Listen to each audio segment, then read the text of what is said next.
Magandang araw po sa inyong lahat. Ang kwentong inyong mapapakinggan ay tungkol kay Amaro na pinatay ang asawa at anak ng mga aswang na pinamumunuan ni Argus. Dahil sa pangyayaring yun, ay ninais niya nang mawala at magpakamatay na rin. Ngunit tinulungan siya ng matandang si Berting na makabangon.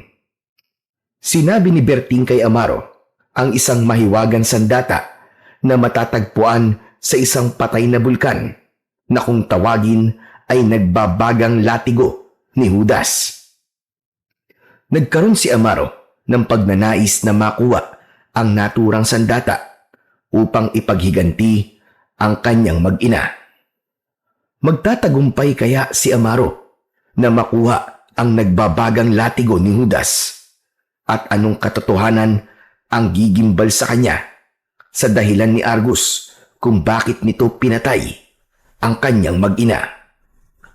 Ngunit bago po ang lahat, huwag po nating kalimutan mag-subscribe at i-hit ang notification bell sa aking YouTube channel na The Voice Addict at Apong Isaac para sa mas marami pang makapigil hiningang kwentong aswang at katatakutan mula sa mundo ng kapapalaghan. Umpisahan na po natin ang kwento. Masayang nagsasalo sa simpleng hapunan ang pamilya ni Amaro. Para kay Amaro, ang makasalo niya sa pagkain ang mag-ina niyang sina Lira at Gabi ay isang bagay na hindi niya ipagpapalit sa kahit na anong bagay sa mundo. Ngunit ang masaya nilang hapunan ay naputol nang makarinig si Amaro ng kaluskos sa labas ng kanilang kubo. May mga yabag ng paa na papalapit na nagdulot ng kaba kay Amaro at sa kanyang mag-ina. "Huwag kayong matakot. Akong bahala. Dito lang kayo ha. At huwag kayong lalabas." Kinuha ni Amaro ang itak na nakasuksok sa sawaling dingding ng bahay nila. Maigpit niya yung hinawakan. Sumilip siya sa bintana pero wala siyang nakita kundi tanging kadiliman. Patuloy ang mabilis na pagtibok ng kanyang puso.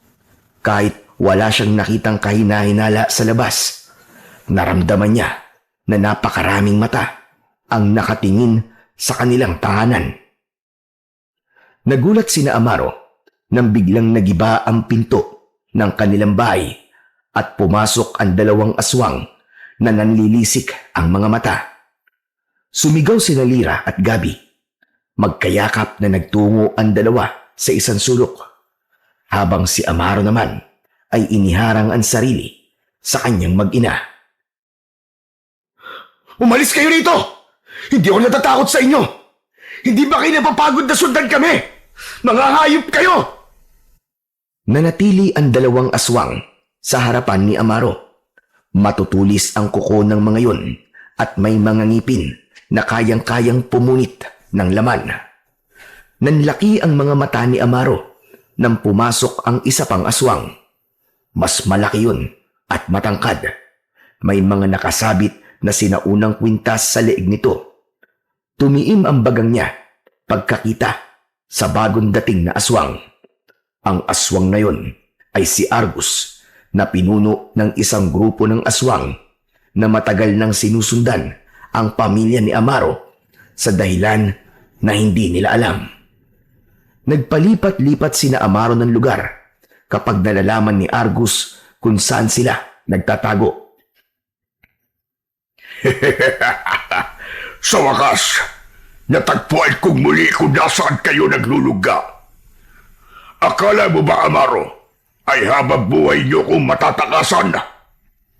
"Tigilan mo na kami, Argus. Ano ba kasing kasalanan namin sa'yo? Para gawin mo to sa amin?" Dapat bang may dahilan ng lahat? Hindi ba maaaring nais lang kitang paglaruan? Tapusin na natin ang tagu-taguang ito. Subukan mo lang nasaktan na mag-ina ko, hayop ka.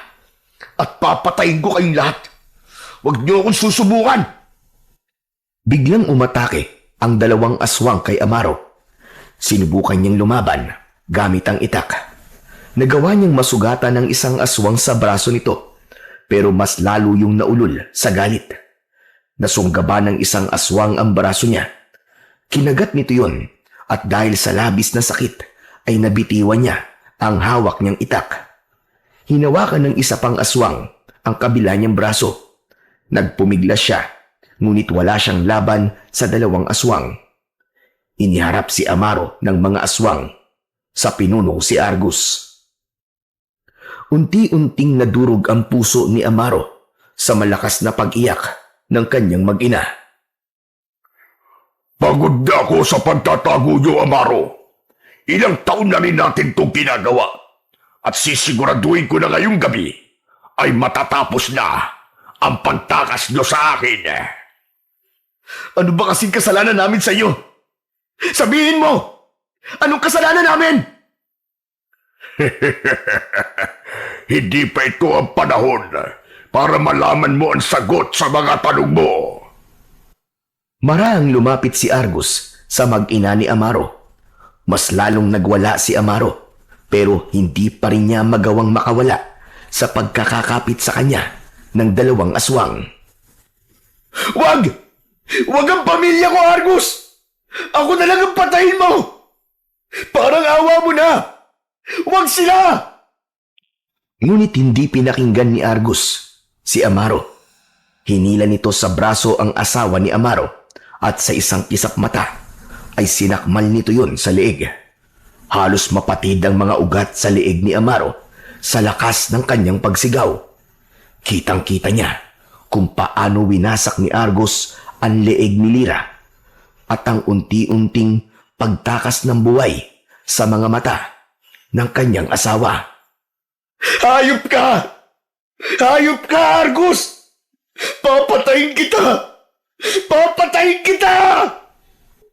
Nang bitiwan ni Argus si Lira, ay wala na itong buhay. Labis na pinanghinaan ng loob si Amaro at nais niyang isipin na panaginip lamang ang nangyayari. Gabi! Gabi, anak! Takbo! Tumakas ka na! Tumakbo ka na, anak! Tumayo ang batang si Gabi. Tatakbo na sana ito palabas ng bahay, pero mabilis na nahawakan ni Argus ang batok ng bata. Itinaas ni Argus si Gabi at walang awa nitong nilaslas ang leeg ni Gabi gamit ang matutulis nitong mga kuko. Parang basurang ibinalibag ni Argus ang walang buhay na katawan ng anak ni Amaro sa sahig. Gabi! Ang anak ko! Gabi! Halos mabaliw na si Amaro ng sandaling yun.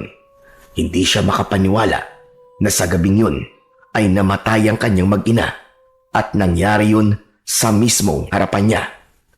Nasaksiyan niya kung paano walang awang pinaslang ng aswang na si Argus, si Lira at Gabi.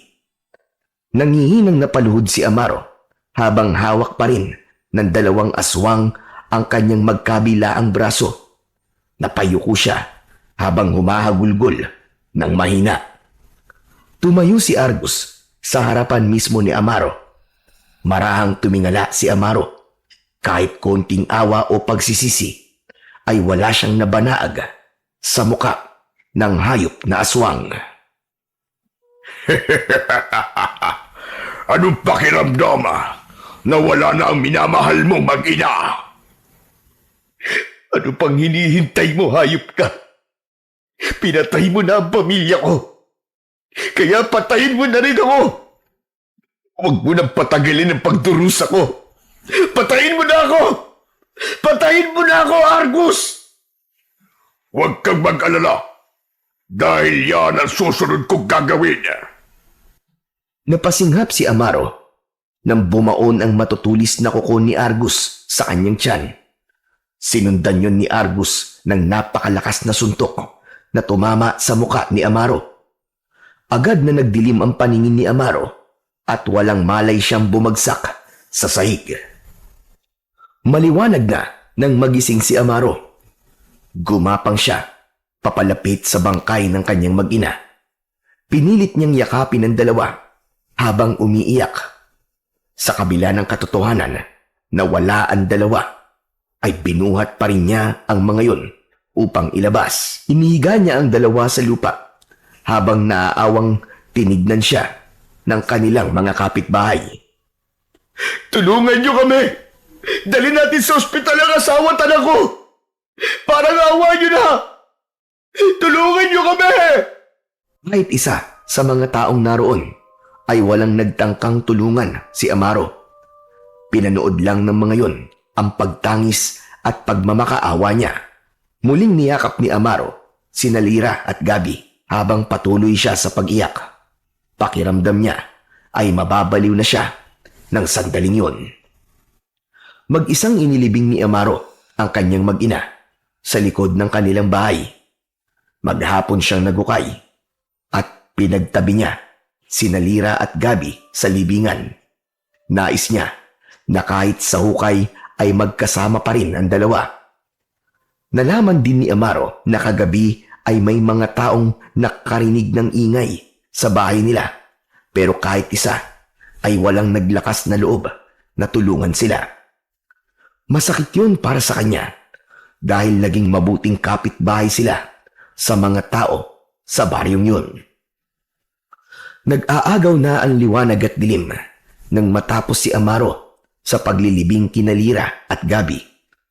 Ubus na ang luha niya, pero alam niya na ang sakit sa pagkamatay ng mga ito ay habang buhay niyang dadalhin. Tumayo si Amaro sa tapat ng libingan ng kanyang mag-ina. Patawarin niyo ako. Patawarin niyo ako kung wala akong nagawa para iligtas kayo. Patawad kung mahina ako at hindi ko nagawang pigilan ang mga aswang na yon na patayin nila kayo. Pero huwag kayong mag-alala dahil hindi ako papayag na hindi ko kaagad kayo makakasama dyan sa kabilang buhay. Hintayin niyo ako. Hintayin niyo ako, Lira, Gabi. Sasama na ako sa inyo. Pumasok na si Amaro sa kanilang kubo. Binuksan niya ang isang sako na naglalaman ng kung ano-anong gamit. Hinugot niya ang isang mahabang lubid at isinampay niya yon sa kanyang balikat. Mabagal na naglakad si Amaro palabas at tinahak niya ang daan patungo sa gubat. Paulit-ulit na bumabalik sa isipan ni Amaro ang ginawang pagpatay ni Argus sa kanyang mag-ina. Hindi niya namalayan na tigam sa luha ang kanyang muka. Makalipas ang halos isang oras na paglalakad sa gitna ng kagubatan ay huminto si Amaro nang may nakita siyang puno na sa tabi ay may medyo malaking bato. Inakyat ni Amaro ang puno at itinali niya ang kabilang dulo ng lubid sa sanga na nasa tapat ng bato. Bumaba siya at tinungtungan niya ang bato. Itinali niya ang kabilapan dulo ng lubid sa kanyang leeg. Diyos ko, patawarin mo ako kung gagawin ko ang bagay na to. Wala na akong ibang maisip na paraan para makasama ang aking mag-ina. Wala na. Hindi ko po kayang mabuhay nang wala sila dahil sila ang dahilan kung bakit ako nabubuhay. Panginoon, isa lang po sana ang hihilingin ko sa inyo. Hayaan niyo po akong makasama ang aking asawa at anak sa kaharian niyo. Kahit ako mismo tatapos sa sarili kong buhay. Walang tigil ang pag-agos ng luha sa mga mata ni Amaro ng sandaling yon. Nais na lang niyang mawala dahil hindi niya kayang lumipas ang mga araw na hindi na niya makakasama ang kanyang mag-ina. Hanggang sa tuluyan ng tumalon si Amaro sa inaapakan niyang bato, humigpit ang nakataling lubid sa kanyang leeg. Unti-unting nanlabo ang kanyang paningin. Ngunit sa nanlalabo niyang mga mata ay isang bulto ng tao ang nakita niyang nagmamadaling lumapit sa kanya. Umakyat ang taong yon sa puno at pinutol ang lubid. Bumagsak ang nangihinang katawan ni Amaro sa lupa at wala na siyang naalala sa mga sumunod na nangyari dahil nawala na siya ng ulirat. Masakit ang buong katawan ni Amaro nang muli siyang nagising. Nagtaka siya nang malaman niya na nasa loob siya ng hindi pamilyar na kubo. Nakahiga siya sa papag. Tatayo na sana siya nang isang matandang lalaki ang biglang pumasok. Manipis ang buhok nito at kulay puti na ang balbas at bigote. May dalang isang mangkok at kutsara ang matanda. Umupo ito sa gilid ng papag sa tabi niya. Sino ka? Ikaw na ba si San Pedro? Nasa langit na ba ako?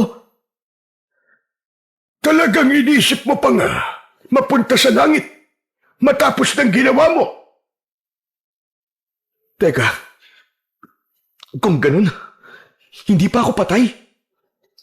Hindi pa hinayupak ka. Buhay na buhay ka pa. Magpasalamat ka at nakita kita kagabi sa gubat at iniligtas ko ang buhay mo. Dahil kung hindi, malamang ay pinagpipiesta na ng mga baboy ramong katawan mo ngayon. Oo nga. Ikaw nga yung taong nakita ko bago ko namatay. Sinabi nang hindi ka papatay eh. Buhay na buhay ka pa, damuho. Ako ang nakita mo bago ka nawalan ng malay. Pero hindi ka dapat nakialam. Hindi mo dapat ginawa yung tanda. Huwag mo akong tawagin tanda. May pangalan ako. Ako si Berting. At pwede mo akong tawaging Lolo Berting. Hindi ako interesadong malaman ang pangalan mo. Nasaan yung lubid ko? Nasaan? Ibigay mo sa akin ang lubid ko. Wala na ang lubid mo. Sinunog ko na. Ano? Bakit mo naman ginawa yun? Bakit hindi? Alam kong gagamitin mo yun sa pagpapatiwakal. Kaya nararapat lamang na mawala na ang bagay na yun. Tumiim ang bagang ni Amaro at mariin niyang naikuyom ang kanyang mga kamay. Sa labis na galit niya ay bigla niyang sinakal si Lolo Berting. Nabitiwan ng matanda ang mangkok at tumapon ng laman ng lugaw sa sahig na kawayan. Walang iya ka! Pakailamero ka sa buhay ko! Ang dapat sa mga kagaya mong pakailamero ay hindi na binubuhay! Tama na! Hindi na ako makahinga, tama na! Ikaw ang gustong mamatay at hindi ako! Kaya huwag mo akong patayin, hayop ka! Gusto ko pa mabuhay ng matagal! Bitiwan mo ang leg ko! Napatitig si Amaro sa muka ni Lolo Berting at nakita niya ang pagmamakaawa sa mga mata nito. Kaya agad niyang inalis ang mga kamay niya sa leeg ng matanda. Mariin niyang pinagsalikop ang mga kamay niya at napayuko siya. Hindi niya napigilan ang mapaiyak. Dapat hinayaan mo na lang ako mamatay. Hinayaan mo na lang sana ako mamatay. Sana hindi ko na nararamdaman ngayon ang sakit na to. Teka, may sakit ka? Ano ba sakit mo? Wala akong sakit. Ang tinutukoy ko ay ang sakit dito sa puso ko. Hindi mo alam kung anong pinagdaanan ko. Malamang, kung ikaw ang nakaranas nun, ay gagawin mo rin ang gusto kong gawin. Wala man akong ideya sa kung anong pinagdaanan mo. Pero ito ang tandaan mo. Hindi solusyon ng pagkitil sa sarili mong buhay sa kung anumang problemang meron ka ngayon. Isipin mo na lang ang mga magagandang bagay na maaari pang mangyari sa iyo. May magandang plano ang Diyos para sa iyo. Ngunit, paano mo pa malalaman ang planong yun kung wala ka na? Patuloy lang na umiyak si Amaro. Kahit anong sabihin ng matanda, ay tila hindi yun pumapasok sa kanyang tenga. Ang tanging nasa isip niya ng mga sandaling yun ay ang kitlin na ang buhay niya upang makasama na niya ang kanyang mag-ina sa kabilang buhay. Sa mga sumunod na araw, ng paninirahan ni Amaro sa kubo ni Lolo Berting sa gitna ng gubat, ay naging tahimik lamang siya. Halos hindi siya kumikibo at madalas ay nakaupo lang sa isang sulok habang nakatingin sa kawalan. Kahit na anong pagkain ang ihain ni Lolo Berting, ay hindi niya ginagalaw. Kung kumain man siya, ay kakaunti lang. Lumipas ang mga gabi na hindi siya natutulog ng maayos at kung minsan ay naglalakad-lakad lang sa labas ng kubo na parabang may hinahanap o inaantay. Tahimik lamang na pinagmamasdan ni Lolo Berting si Amaro. Hindi nagtatanong sa kanya ang matanda at hindi rin siya nito pinipilit na magkwento ng kung ano ang nangyari sa kanya. Ngunit pansin ni Amaro na palaging nakabantay si Lolo Berting sa kanya na parabang batid nito ang nasa utak niya na planong pagkitil sa sarili niyang buhay. Isang gabi, naghain si Lolo Berting ng adobong manok at mainit na kanin. Sa sahig sila kumakain. Baka sa mukha ng matanda ang pagkasabik. Sinandukan nito ng kanin ang pinggan ni Amaro. Wala akong ganang kumain. 3 araw ka nang nandito, pero wala ka pa rin ganang kumain. Abad, sandali nga. 3 araw ka na pala rito, pero hindi ko pa rin alam ang pangalan mo. Bakit naman pati pangalan mo ayaw mo sabihin sa akin? Amaro. Amaro ang pangalan ko. Ayan, mabuti naman at sinabi mo na sa akin ang pangalan mo, Amaro. Ngayon ay alam ko na kung paano kitang tatawagin. Oo nga pala, sige na kumain ka. Ninakaw ko pa yung manok na yan sa isang bahay sa baryo, kaya wag mong sayangin ang pagod ko. Saka masarap yan.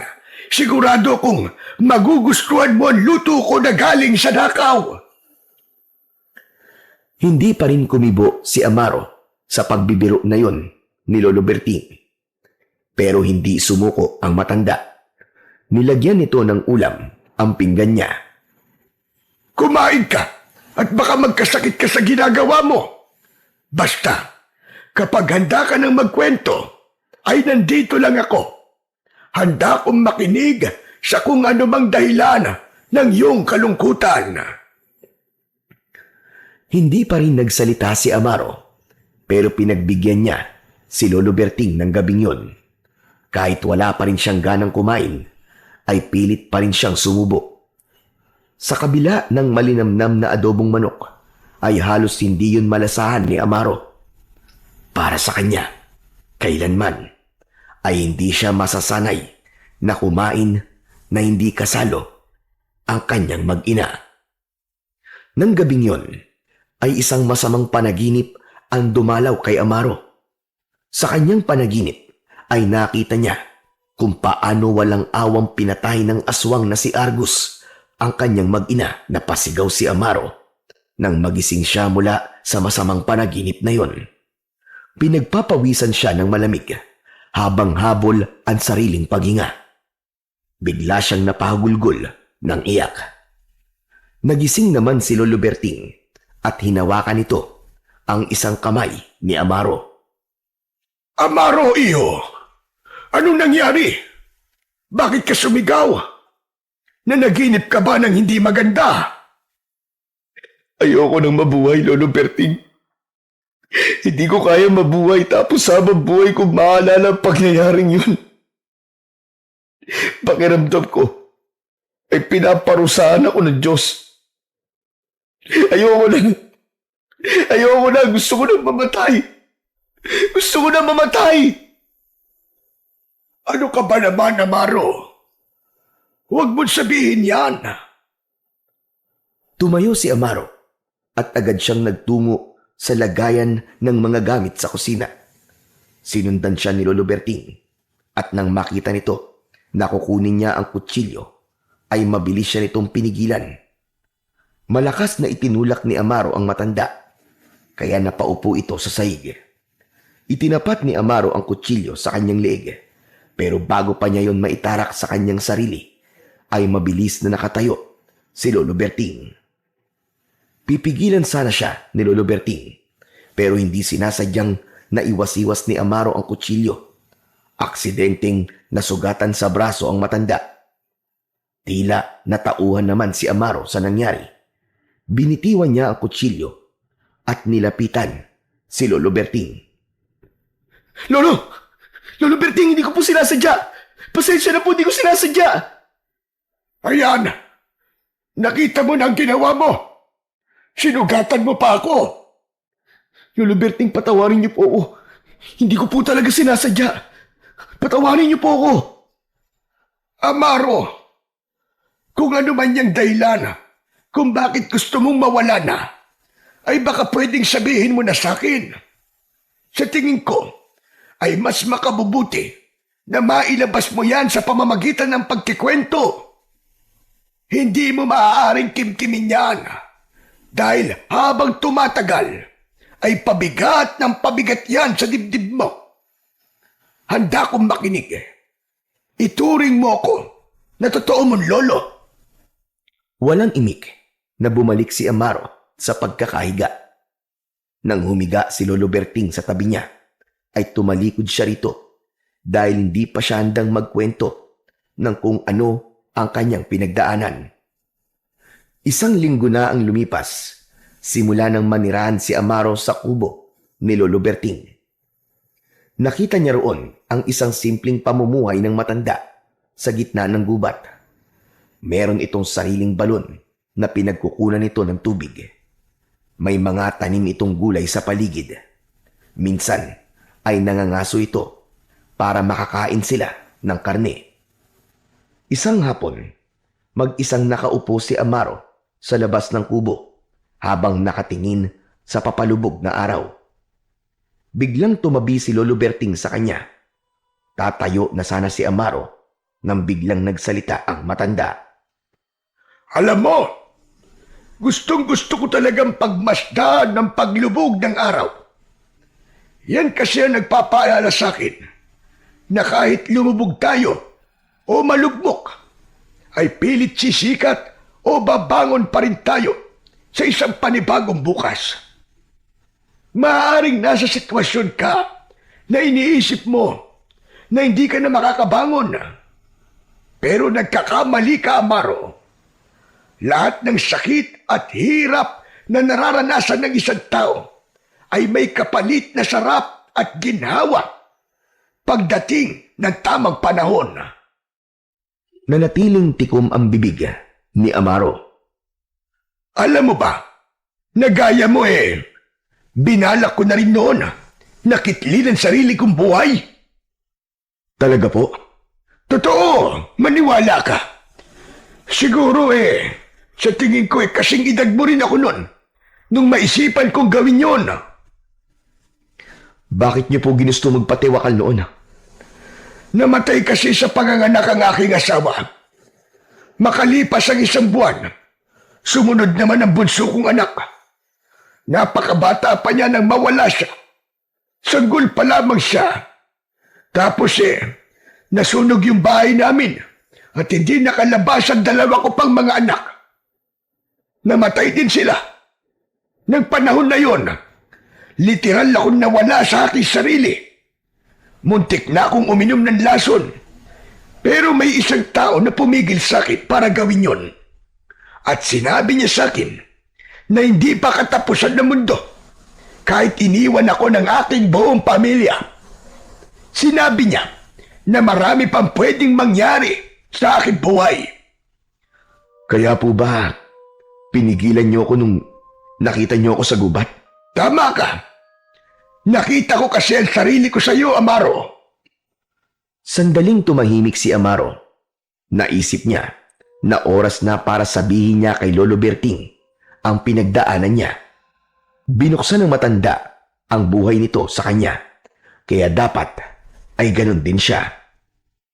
Yung nangyari po sa inyo, Lolo Berting, halos katulad din po nung sa akin. Ibig mo sabihin namatay din ang buong pamilya mo. Opo. Pero hindi po dahil sa sakit o aksidente. Pinatay po sila ng mga aswang. Hindi ko po alam. Pero simula nang ipanganak ng aking asawa ang aming anak, ay hindi na kami tinigilan ng grupo ng mga aswang na yon. Nagpalipat-lipat kami ng lugar para makatakas sa kanila. Pero palagi nila kaming nahanap. Hanggang sa napunta kami sa baryong malapit sa gubat na to. Pero pumasok sila sa bahay namin. At pinatay nila ang asawa at anak ko. Sa mismong harapan ko. Hindi ko alam kung bakit pa nila akong binuhay. Marahil ay gusto nila akong mabaliw o mabuhay na daladala ang sakit na to. Na alam nilang hindi mawawala. Ikinalulungkot ko nangyari sa iyong mag-ina. Ngunit sadyang may mga aswang na pumapatay ng walang dahilan. Masyado silang brutal at walang puso. Naniniwala ko na may mga ganyang nilalang. Dahil sa lugar kung saan ako lumaki, ay may mga aswang din na nanggugulo sa amin. Pero alam ko ang pakiramdam na gusto mo nang wakasan ang buhay mo. Kasi pakiramdam mo ay di na mawawala ang sakit na nararamdaman mo sa iyong puso. Pero Amaro, maniwala ka sa akin. Marami pang magagandang bagay ang pwedeng mangyari sa iyo, maniwala ka. Matuto ka lang maghintay at huwag kang mawalan ng pag-asa at pananampalataya sa Poong May Kapal. Marahang tinapik ni Lolo Berting ang balikat ni Amaro at saka ito tumayo upang magtungo sa likod ng bahay. Nang maiwang mag-isa si Amaro, ay pinag-isipan niya ng mabuti ang mga sinabi ng matanda. Tinanong niya ang sarili kung ano pa nga ba ang pwedeng magandang mangyari sa buhay niya. Pero wala siyang naisip dahil ang pinakamagandang bagay na nangyari sa buhay niya ay nang dumating si Lira at Gabi sa kanya. Kinagabihan, muling napanaginipan ni Amaro ang kanyang mag-ina. Ngunit sa panaginip na yon ay buhay ang dalawa. Nasa isang napakagandang lugar sila, isang hardin na puno ng bulaklak na may iba't ibang kulay. Maraming paru-paro ang lumilipad sa paligid at asul na asul ang kalangitan. Nilapitan ni Amaro si Lira at Gabi. Matamis ang ngiti ng dalawa sa kanya. Sinabi ni Amaro sa dalawa na nais niya nang makasama ang mga ito at sinabi sa kanya ni Lira na yun din ang gusto nitong mangyari. Nang magising si Amaro mula sa panaginip na yun, ay naisip niya na pahiwatig yun upang ituloy niya na ang pagpapatiwakal. Mahimbing noon na natutulog si Lolo Berting sa kanyang tabi. Tahimik na tumayo si Amaro at nagawa niyang makalabas ng kubo nang hindi nagigising ang matanda. Sa labas ay may nakitang itak si Amaro. Nakapatong yun sa upuan. Kinuha niya yun at unti-unti niyang inilapit ang talim ng itak sa kanyang leeg. Huminga siya ng malalim at handa na niyang tapusin ang sarili niyang buhay. Ngunit bago pa niya maibaon ang itak sa kanyang katawan, bigla na namang sumulpot si Lolo Berting at mabilis na sinunggaban ng kanyang braso. Nagpambuno sila habang pilit na inaagaw ng matanda ang itak. Pinilit ni Amaro na itulak ang matanda, pero sa isang iglap ay naagaw ni Lolo Berting ang itak at itinapon yun sa lupa. Hindi inasahan ni Amaro ang isang malakas na suntok na pinatama ni Lolo Berting sa kanyang mukha. Sa lakas ng suntok na yon ay nahilo siya at napaupo sa lupa. Akala ko ba ay nag-usap na tayo, Amaro? Bakit hanggang ngayon ay gusto mo pa ring wakasan ang buhay mo? Dahil gusto ko na pong makasama ang mag-ina ko. Parang awa mo na, Lolo Berting. Hayaan mo na ako sa gusto kong gawin. Wala nang dahilan para mabuhay ako. Sa tingin mo ba ay makakasama mo sila kapag itinuloy mo ang gusto mo. Susunugin ang kaluluwa mo sa impyerno, Amaro. Yun ang mangyayari sa'yo. Napayuko si Amaro. Napahagulgul siya. Ang buong akala niya ay nagiging maayos na siya, pero hindi pa pala. Dahil nang mapanaginipan niya, sina Lira at Gabi, ay bumalik ang kagustuhan niyang makasamang muli ang dalawa. Lumapit si Lolo Berting kay Amaro at hinaplos nito ang kanyang likod. Ayoko na. Ayoko na, Lolo Berting. Ayoko nang mabuhay. Gusto ko nang mamatay. Alam ko na ilang beses ko na itong sinabi sa'yo. Pero hindi sagot ang tapusin mo ang sarili mong buhay sa sakit na nararamdaman mo. Kapag ginawa mo yun, ay mas lalo lang matutuwa ang mga pumatay sa mag-ina mo. Dahil yun naman talaga ang gusto nilang gawin mo. Naguguluhang napatingin si Amaro sa sinabi ni Lolo Berting dahil hindi niya naintindihan kung ano ang ibig nitong sabihin.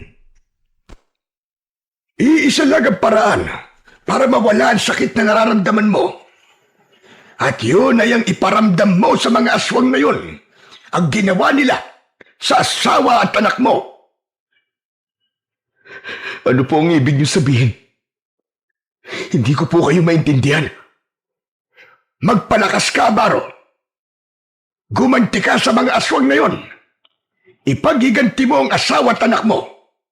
Iparamdam mo sa mga pumatay sa kanila ang sakit na nararamdaman mo ngayon. Gamitin mo ang galit mo para maghiganti.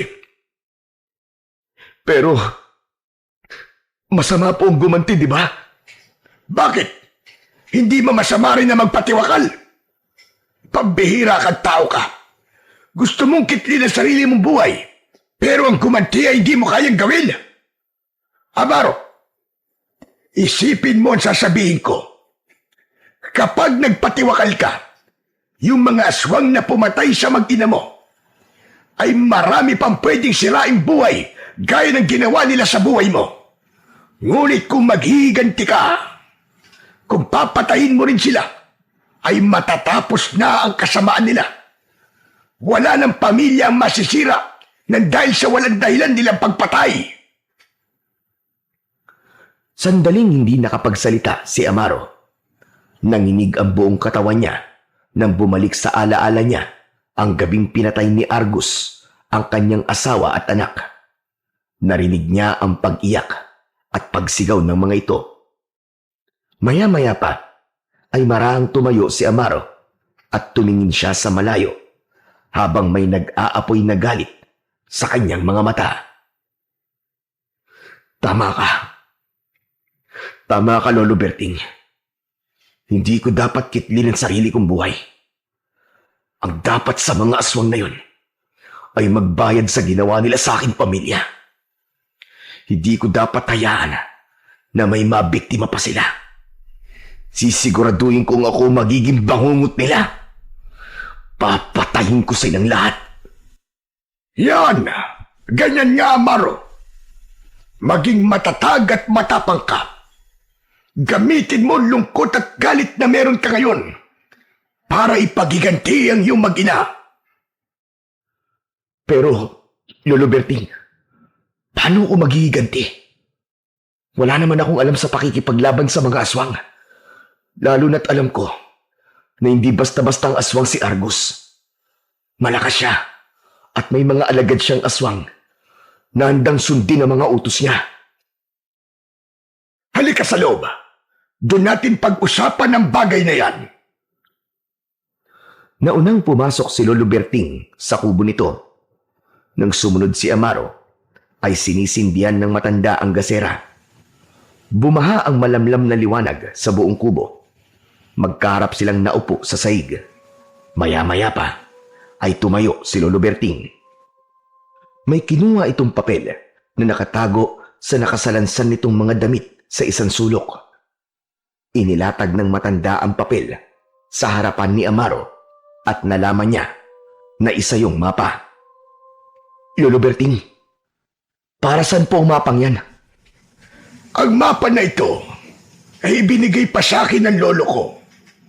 Mapa ito patungo sa isang patay na bulkan na nasa kabilang panig ng bundok na malapit dito sa gubat. Sa patay na bulkan na yon ay matatagpuan ng isang kakaiba at napakalakas na sandatang panlaban sa mga masasamang elemento tulad ng aswang. Anong klaseng sandata naman po yun, Lolo Berting? Ang nagbabagang latigo ni Judas.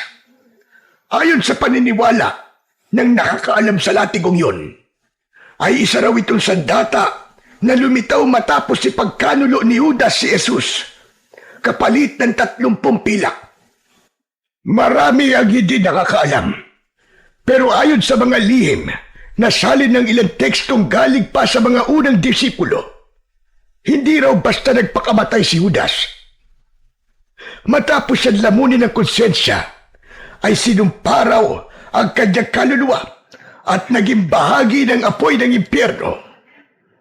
Mula sa apoy na yon, ay nabuo ang isang latigo, isang sandatang naglalagablab kapag ang may hawak nito ay ang karapat-dapat na gumamit nito.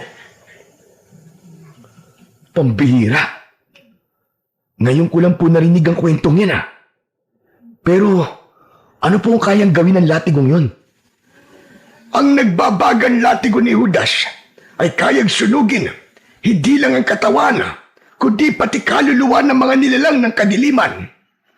At higit sa lahat, ito ang tanging sandatang epektibo sa pagpatay sa mga aswang, kahit pa ang pinakamalakas sa kanila.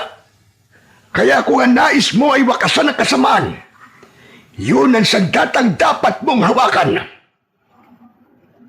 Kung ganun, ay dapat kong makuha ang latigong yon para magamit ko sa paghihiganti. Tama ka, Amaro. Sinubukan ko ng kunin noon ang latigo, pero nabigo ako.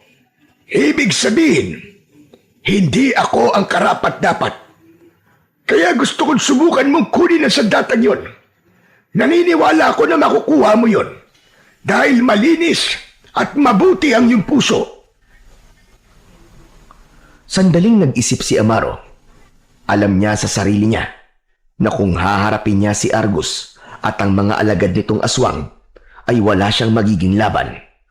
Ngunit kung magkakaroon siya ng sandata, gaya ng nagbabagang latigo ni Judas, ay mas malaki ang magiging posibilidad na makamit niya ang paghihiganting kanyang inaasam.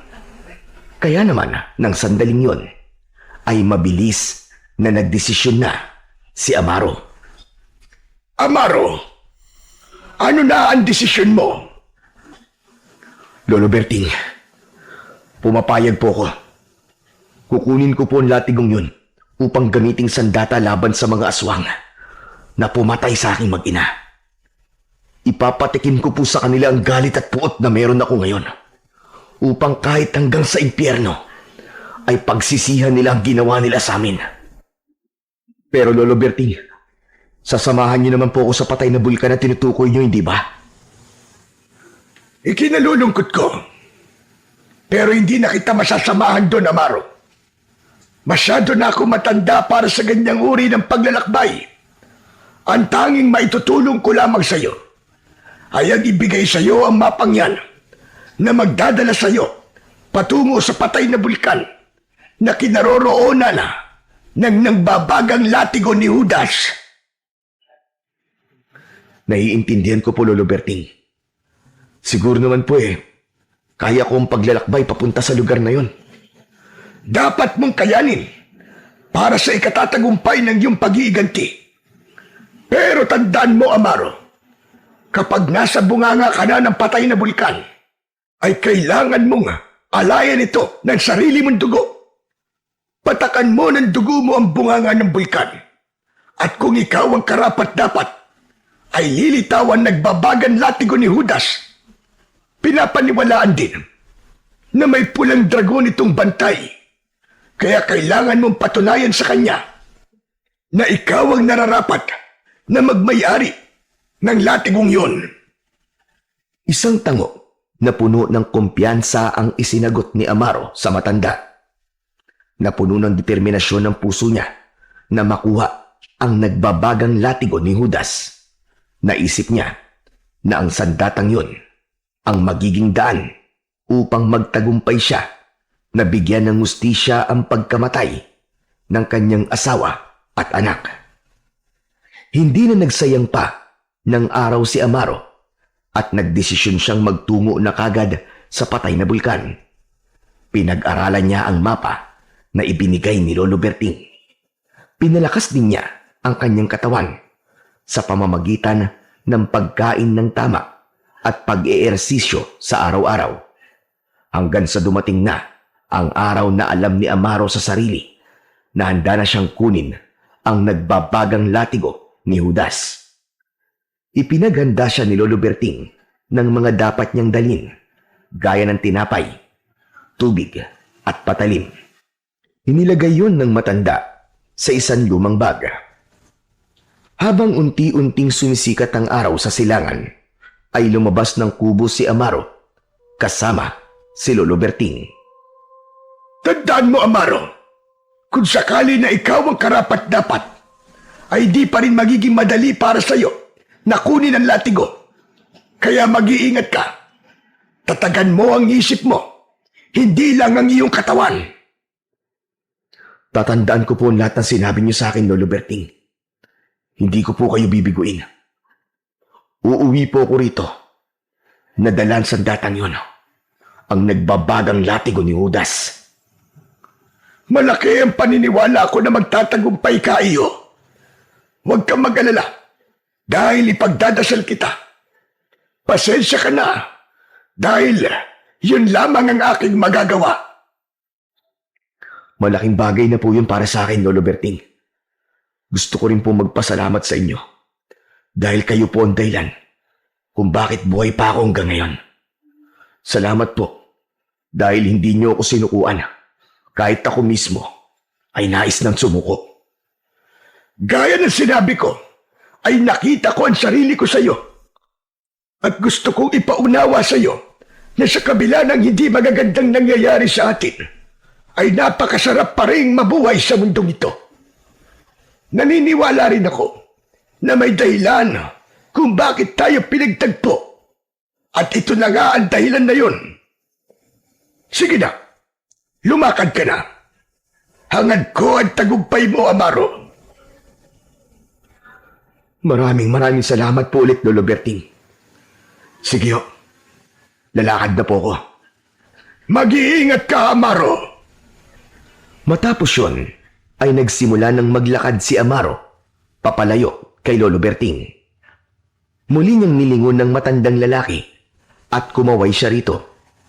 Isang malalim na paghinga ang kanyang pinakawalan habang naglalakad siya patungo sa direksyon ng kinaroroonan ng nagbabagang latigo ni Judas. Unang tinawid ni Amaro ang masukal na kagubatan. Halos hindi na tumatagos doon ang liwanag ng araw dahil sa napakaraming puno na may mayayabong na dahon. Matapos ang ilang oras ng paglalakad, ay sinimulan niya ng akyatin ang paanan ng bundok. Habang tumataas siya, ay ramdam niya ang pagnipis ng hangin at ang paglabo ng paligid dahil sa kapal ng hamog. Pagsapit sa tuktok, ay biglang bumuhos ang malakas na ulan na sinabayan ng pagdagundong ng kulog at mababagsik na kidlat. Basang-basa siya sa ulan habang pilit na naghahanap ng masisilungan. Nang tumigil ang ulan at sumilip na muli ang araw sa likod ng ulap, ay saka lang nagawang matulog ni Amaro para makapagpahinga. Sa tuktok ng bundok na siya nagpalipas ng magdamag at kinaumagahan ay bumaba na siya sa kabilang bahagi ng bundok.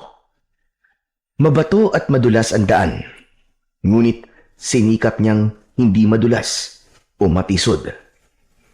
Nang makababa na si Amaro sa bundok, ay isang malawak na kapatagan ang bumungad sa kanya. Tuyo ang buong kalupaan tahimik at tila walang buhay. Sa malayo ay natanaw niya ang patay na bulkan. Nakalugmok yun na parang isang dambuhalang natutulog. Malapit na ako. Konti na lang. Mararating ko na ang patay na bulkan. Nagpatuloy sa paglalakad si Amaro. Dala ang pag-asa na makukuha niya ang sandatang papatay kay Argus at sa lahat ng mga alagad nitong aswang. Makalipas ang ilang oras, ay sandaling nagpahinga si Amaro. Uminom siya ng tubig at kumain ng tinapay. Hindi niya inalis ang tingin sa patay na bulkan.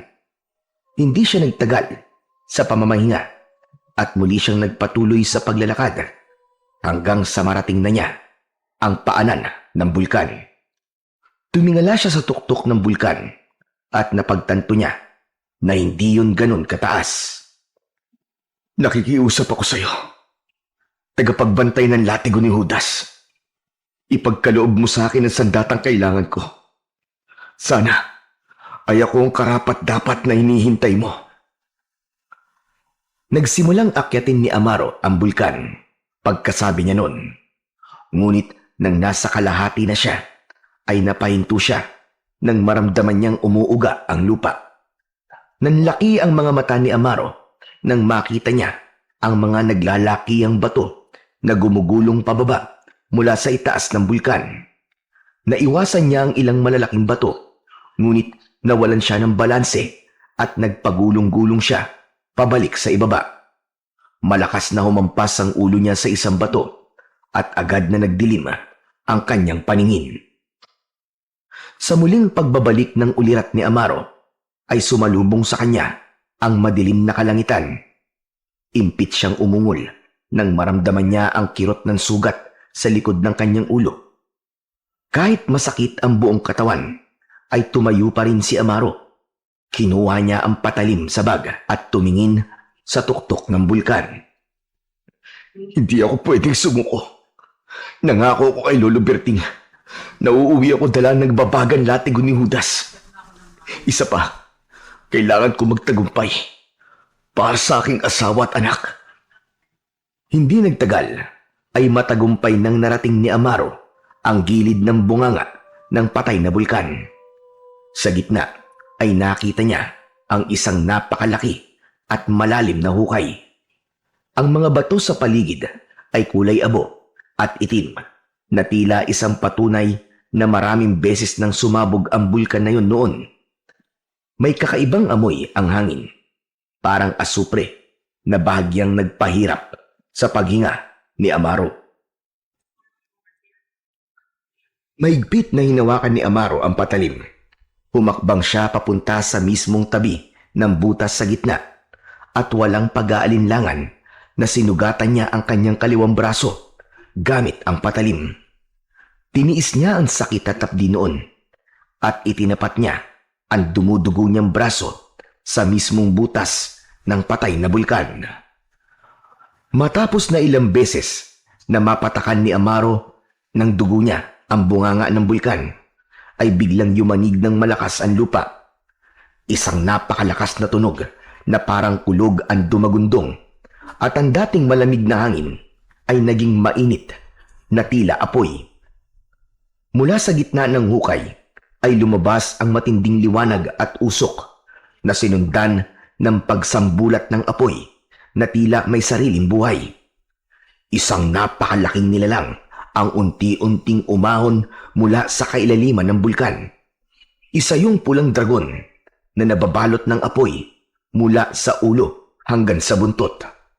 Ang mga mata nito ay tila 20 pulang araw at sa bawat paghinga nito ay lumalabas ang usok na parang nagmumula sa mismong impyerno. Labis na nagimbal si Amaro sa pulang dragon. Napaatras siya, ngunit hindi niya magawang makatakbo. Sino ka? At tinambala mo ang aking pamamahinga. Huminga ng malalim si Amaro. Pinilit niyang kausapin ang pulang dragon sa kabila ng takot dahil mas mabigat ang kanyang layunin kesa sa takot. Makapangyarihang dragon! Ako si Amaro. Nandito ako para hingin sa'yo nagbabagang latigo ni Judas. Napakatagal na ring panahon na bago muling may magtangkang kuhanin ang sandatang yan sa akin. At bakit nais mo na ibigay ko sa iyo ang nagbabagang latigo ni Judas? Nais ko magiganti sa mga aswang na pumatay sa aking asawa at anak. Hindi mawawala ang galit na nasa puso ko hanggat hindi ako nakakapaghiganti sa kanila. At iniisip mong karapat-dapat ka dahil sa galit? Hindi. Hindi lang po dahil sa galit makapangyarihan, dragon. Nandito ako dahil ayoko manatiling biktima. Hindi ako humihiling ng kapangyarihan para sa pansarili kong dahilan. Gusto kong tapusin ang kasamaan ng mga aswang na yun. Dahil naniniwala ako na ito lang ang paraan para mapigilan silang ulitin sa ibang ginawa nila sa akin at sa pamilya ko. Umahimik ang pulang dragon. Nakatingin yun kay Amaro na para bang binabasa nito ang laman ng kanyang buong pagkatao. Umalingaw-ngaw muli ang kulog, ngunit hindi galing sa langit, kundi galing sa ilalim ng lupa. Maya-maya pa ay bumuga ng apoy ang dragon at lumipad paikot sa bunganga ng bulkan. Mula sa bunganga ng bulkan ay unti-unting umusbong ang isang itim na latigo na nababalot ng nagbabagang apoy. Kunin mo ang nagbabagang latigo ni Judas. Buhat ngayon ay ikaw na ang nagmamayari nito.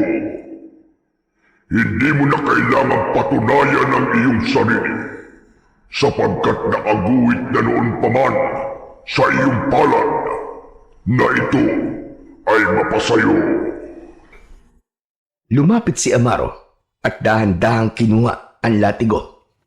Nang mahawakan niya yon, ay mas naglagablab yun kahit konting sakit mula sa apoy na nakabalot sa latigo ay wala siyang naramdaman. Matapos yun, ay bumalik na ang pulang dragon sa kailaliman ng bulkan. Biglang yumanig ang lupa at bahagyang napaatras si Amaro.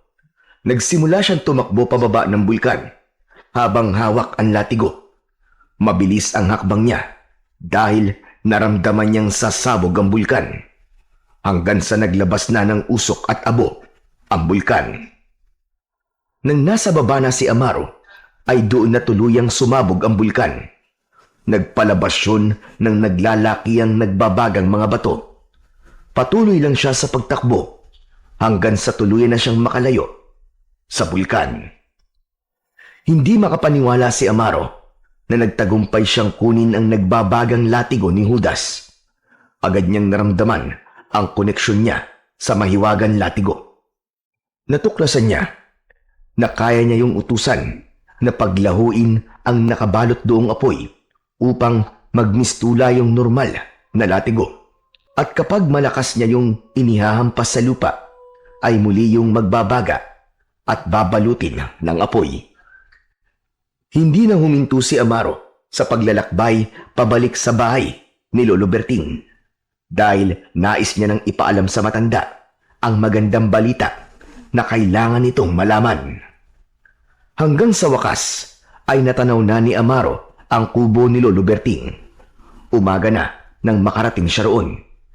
Naabutan niyang abala si Lolo Berting sa pagsisibak ng mga kahoy.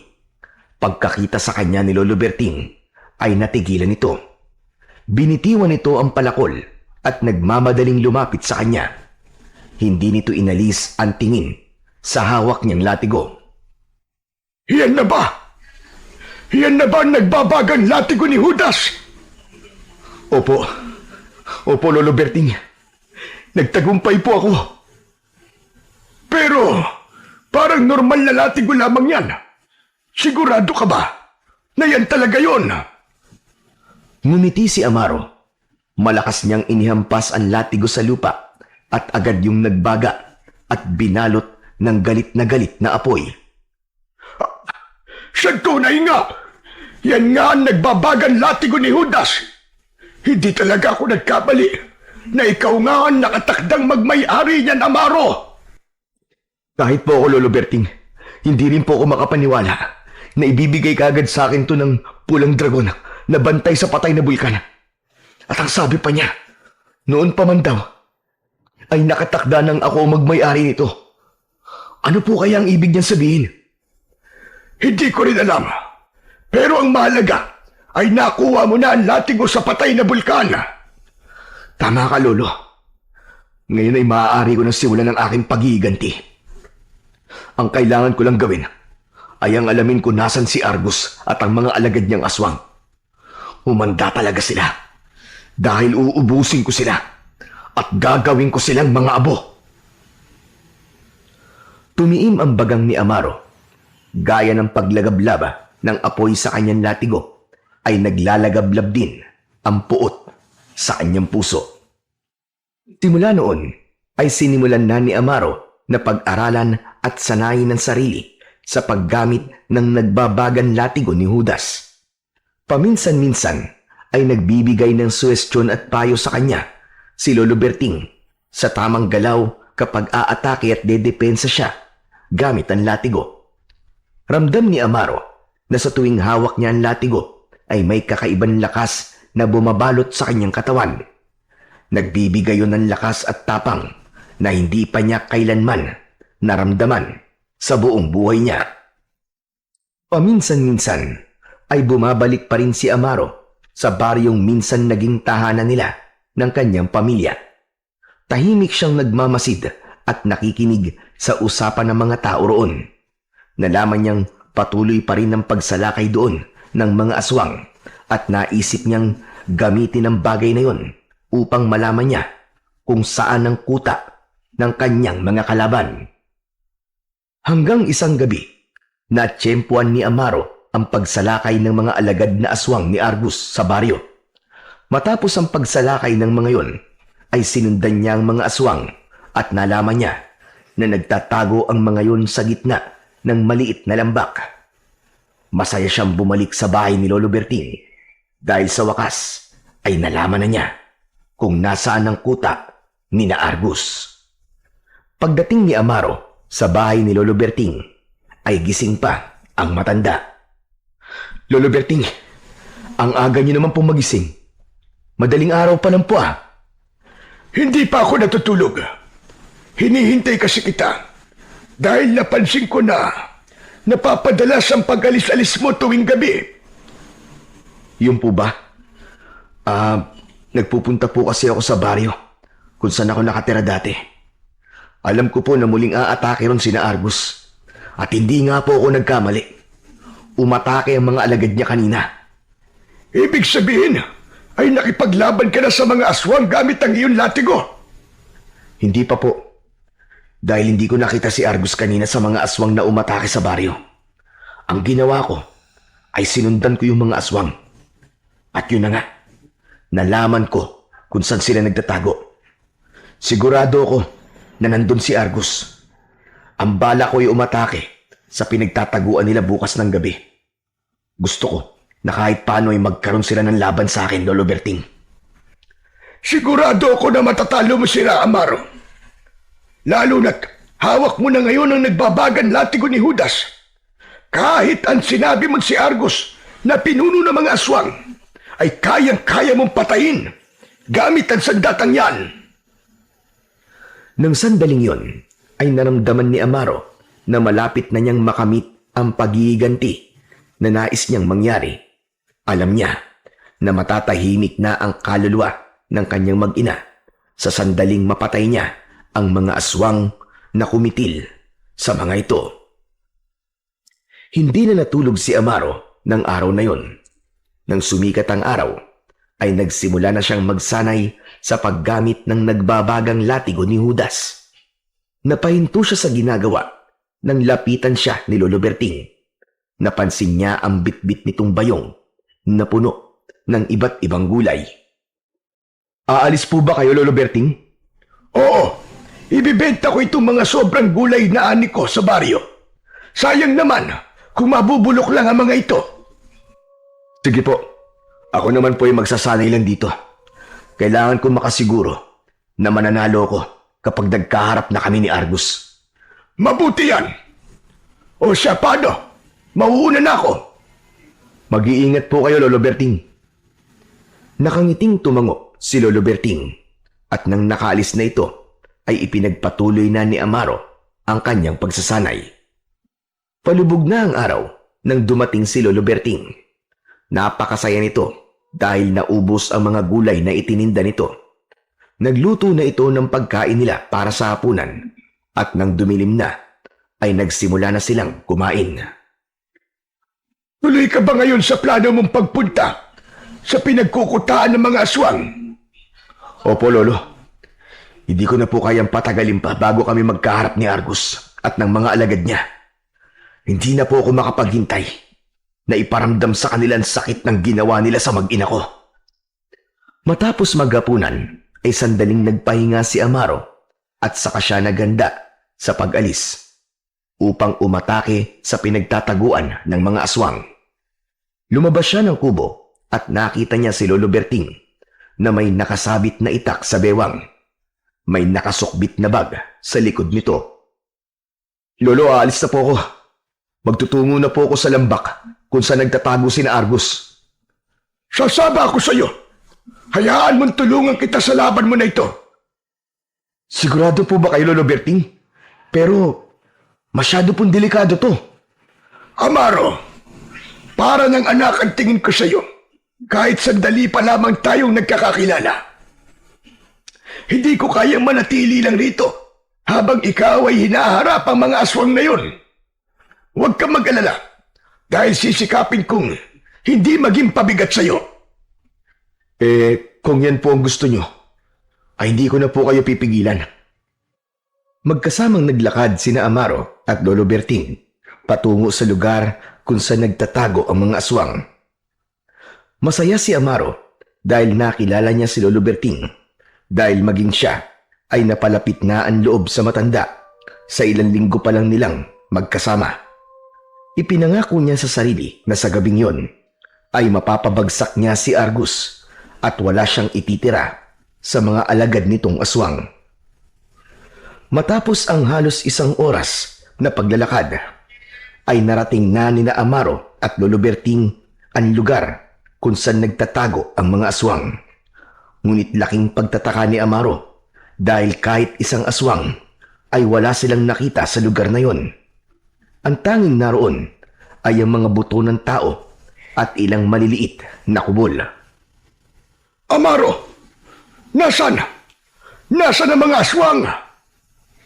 Hindi ko rin po alam eh. Sigurado ka ba na dito ang kuta nila? Baka naman nagkamali ka lang ng pagkakaalala. Sigurado po ako, hindi po ako pwedeng magkamali. Nakita niyo naman po mga buto ng mga tao rito.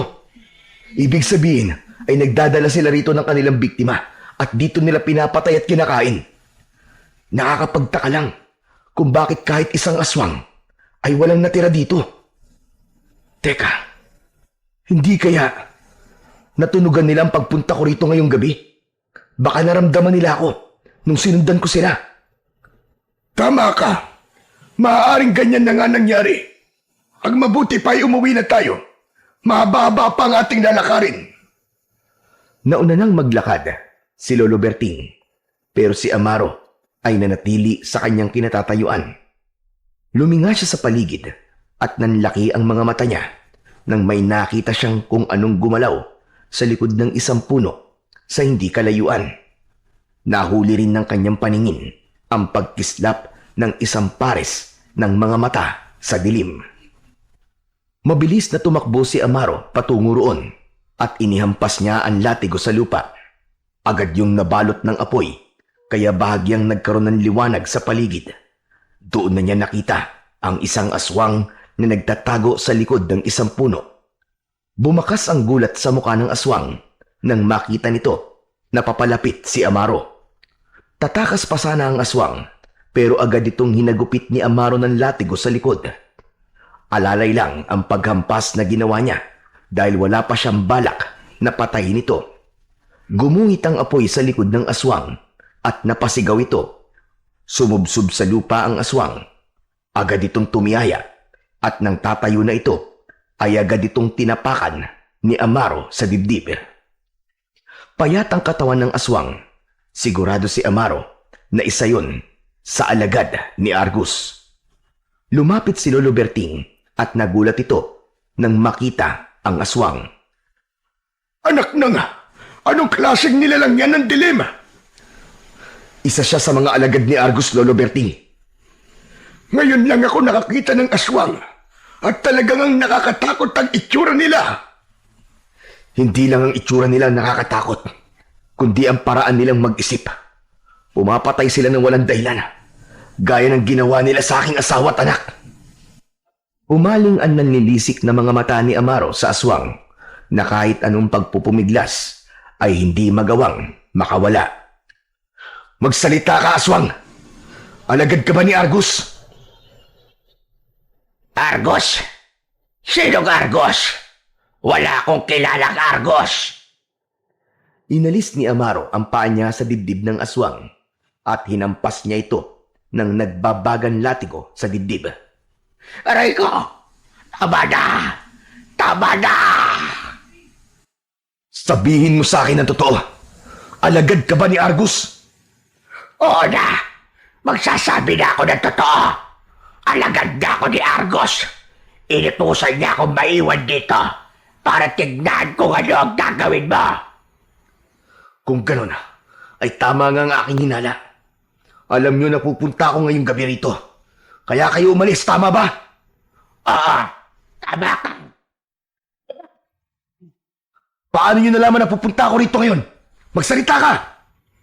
Hindi ko alam! Wala akong alam! Basta sinunod ko lang ang utos ni Argos! Inampas muli ni Amaro ang aswang gamit ang latigo. Tumama yun sa kaliwang braso ng aswang at muli itong pumalaw. Patuloy na nakiusap ang aswang habang umaatras hanggang sa napasandal na ito sa katawan ng isang puno. Magsalita ang hayop ka! Sabihin mo kung paano niyo nalaman na pupunta ako rito ngayon! Maniwala ka! Hindi ko talaga alam! Si Argos lang nakakaalam kung bakit. Ako'y isa lang sa mga alagad niya na sumusunod sa mga utos niya nang hindi na nagtatanong. Alam mo ba ang gagawin ko sa'yo? Kapag hindi ka nagsalitang demonyo ka, papatayin kita gamit ang aking nagbabagang latigo. Magpasalamat ka dahil napipigil ko pa ang galit ko. Dahil kayang-kaya kitang patayin dito ng isang hampas lang. Maawa ka! Huwag mo akong papatayin! Marami pa akong pangarap sa buhay! Sira ulo ka. At anong pangarap mo? Ang mas marami pang mapatay at makain na tao? Ano pa nga ba? Aswang ako! Sinasayang mo lang ang oras ko. Total, wala naman akong makukuhang impormasyon mula sa'yo. Ay papatayin na lang kita. Itinaas ni Amaro ang kamay niyang may hawak sa latigo. Ngunit bago pa yun lumapat sa katawan ng aswang, ay hinawakan ni Lolo Berting ang kamay ni Amaro. May pagtataka siyang napatingin sa matanda. Lolo Berting, bakit niyo po ako pinigilan? Huwag mo muna siyang patayin. Pero Lolo Berting, wala na po tayong makukuhang impormasyon sa kanya. Sigurado ako na may alam siya. Pero ayaw niya lang magsalita. Mukhang hindi ko rin siya mapipilit. Kaya dapat na siyang mamatay. Huwag muna! Huwag muna, Amaro! May naisip akong paraan kung paano natin mahanap ang pinagtataguan ni Argos. Paano po? Hindi mo na sumagot si Lolo Berting.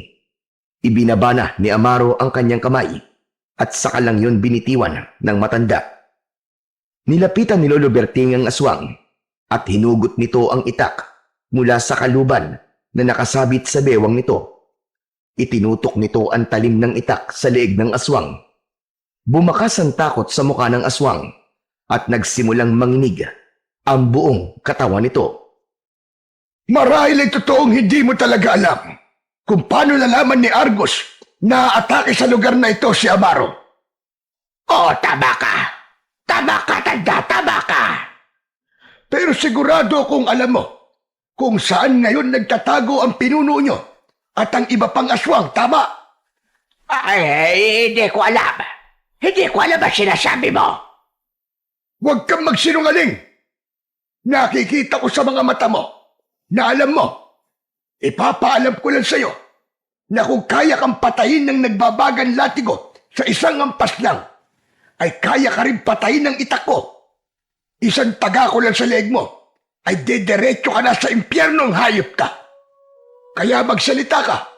Alam mo ba kung saan nagtatago ang mga kasama mong aswang? Hindi sumagot ang aswang, kaya mas inilapat pa ni Lolo Berting ang talim ng itak sa leeg ng aswang. Oo na! Oo na! Amin na ako! Alam ko kung saan sila lumipat ng lugar. Malamang alam ko kung saan dahil kailangan kong puntahan si Argos matapos ko kayong manmanan dito. Kung ganon, ay ikaw ang magdadala sa amin sa lugar na yon. Hindi ko pwedeng gawin yan dahil papatayin ako ni Argos. Sa tingin mo ba, ay hindi rin kita papatayin kapag hindi mo sinunod ang sinabi ko?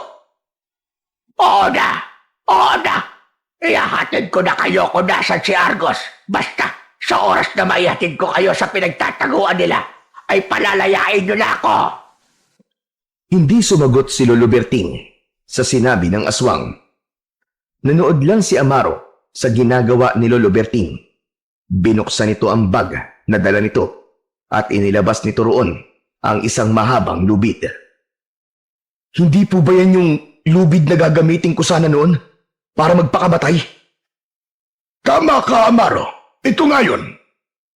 Ang akala ko po ba sinunog niyo na po yan. Ang totoo ay hindi ko ito sinunog. Itinago ko lang ito dahil naisip ko na maaari ko itong magamit sa ibang bagay. Hindi ko naman nakalain na magagamit ko ito sa isang aswang. Hoy, ikaw na aswang ka! Tumayo ka dyan at ipagtabi mo ang mga kamay mo. Bilisan mo! Dalian mo! Ayokong mabagal kumilos! Sa tingin mo ba ay makakatayo ako ng mabilis matapos akong paggampasin ng kasama mo ng latigo niyang nag-aapoy? Huwag ka nang maraming sinasabi. Napakadaldal mo. Gawin mo na lamang ang sinasabi ko. Bilisan mo! Tayo na! Nahihirapang tumayo ang aswang. Bakas sa mukha nito ang sakit sa mga sugat na natamo nito. Ipinagdikit nito ang mga kamay nito at tinalian yun ni Lolo Berting gamit ang lubid. Ngayon, maglakad ka na at dalhin mo kami kung nasan si Argos. Huwag kang magkakamaling iligaw kami dahil papatayin talaga kita. Lalaslasin ko lalamunan mo. Nagsimula na maglakad ang aswang habang ang kabilang dulo ng lubid ay hawak ni Lolo Berting. Magkasabay na naglakad sina Amaro at Lolo Berting habang sinusundan nila ang aswang na nasa kanilang unahan. Hanep pa! Ang galing po ng naisip niyong ito, Lolo Berting.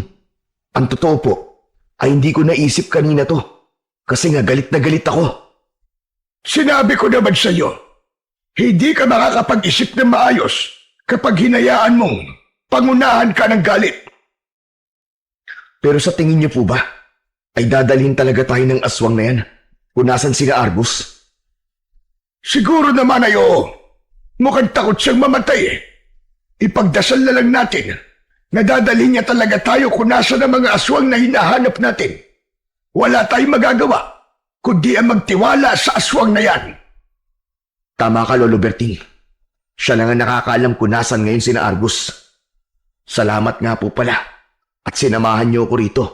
Kasi kung wala kayo, malamang ay pinatay ko na ang aswang na yan kanina at hindi ko naisip ang bagay na to. Nagpatuloy sina Amaro at Lolo Berting sa pagsunod sa aswang. Umasa si Amaro na hindi sila lilinlangin ng aswang na maghahatid sa kanila sa pinagtataguan ni Argos. Nais niya na matapos na ang lahat sa gabing yun, hindi na siya makapaghintay na makaharap si Argos upang ipakita rito na nagkamali ito sa desisyong buhayin pa siya. Halos mag-iisang oras nang naglalakad sina Amaro pero nasa loob pa rin sila ng kagubatan. Kanina ay panailangan sunod nila sa aswang pero nang mapansin niyang tila paikot-ikot na sila ay doon niya na naramdaman na parang may mali. Nilakihan niya ang pagakbang at nilapitan ng aswang na nasa kanilang unahan. Bigla niyang inihampas sa lupa ang latigo at agad yung naglagablab. Napaatras ang aswang at bumakas ang takot sa mukha nito. Anong gagawin mo sa akin? Pwede bang ilayo mo sa akin ang latigo na yan? Ikaw ha? Niloloko mo ba kami? Akala mo ba hindi ko napapansin na pinapaikot-ikot mo lang kami? Anong pinapaikot-ikot? Hindi totoo yan. Huwag ka kasing mainipin. Maniwala ka sa akin. Malapit na tayo sa pinagtataguan ni na Argos. Maniwala ka! Sinungaling! Pinapagod mo lang kami sa paglalakad. Papatayin na lang kita. Amaro, wag! Wag mo munang patayin ang aswang na yan. Kailangan pa natin siya. Kapag pinatay mo siya, ay mas lalo tayong mahihirapan na hanapin kung nasan si Argos. Pero Lolo Berting, pinaglalaroan lang tayo ng hayop na to eh. Hindi niya tayo tinutulungan eh. Marahil ay pinaglalaroan niya nga tayo. At mas lalo niya tayong inilalayo kung nasaan ang hinahanap natin. Pero isipin mo na mas mabuti na ang buhay siya. Mapipilit din naman siguro natin ang aswang na yan na ituro sa atin kung nasan talaga si na Argos. Alam kong pagod ka na, Amaro. Ang mabuti pa magpahinga na muna tayo kahit sandali lang. Mahaba pa ang gabi at marami pa tayong oras para hanapin kung nasan si Argos. Pero Lolo Berting, hindi ko kaya magpahinga sa oras na to. Gusto ko nang makaharap ang mga aswang na pumatay sa aking pamilya upang magbayad sila sa kasalanang ginawa nila sa akin. Ngunit baka mahirapan kang labanan sila kapag pagod ka. Sige na, magpahinga na muna tayo. Makinig ka na lamang sa akin. Hindi muna nagsalita si Amaro upang pag-isipan ang sinabi ni Lolo Berting. Aminado siyang pagod na siya nang dahil sa paglalakad. Masakit na ang mga paa at binti niya. Kung magpapahinga tayo, paano ang siraulong aswang na yan? Itatali ko siya sa isang puno habang nagpapahinga tayo. Pagod na rin ako, Amaro. Kailangan ko ng kahit konting minuto lang ng pag-idlip. Sa sinabing yun ni Lolo Berting, ay naawa rito si Amaro. Pumayag na siya na magpahinga muna sila ng sandali bago ipagpatuloy ang kanilang paglalakad. Itinali ni Lolo Berting ang aswang sa isang puno at siniguro nito na hindi ito makakatakas. Nahiga sa lupa si Amaro habang si Lolo Berting ay umupo sa tabi ng isang puno at sumandal sa katawan nun.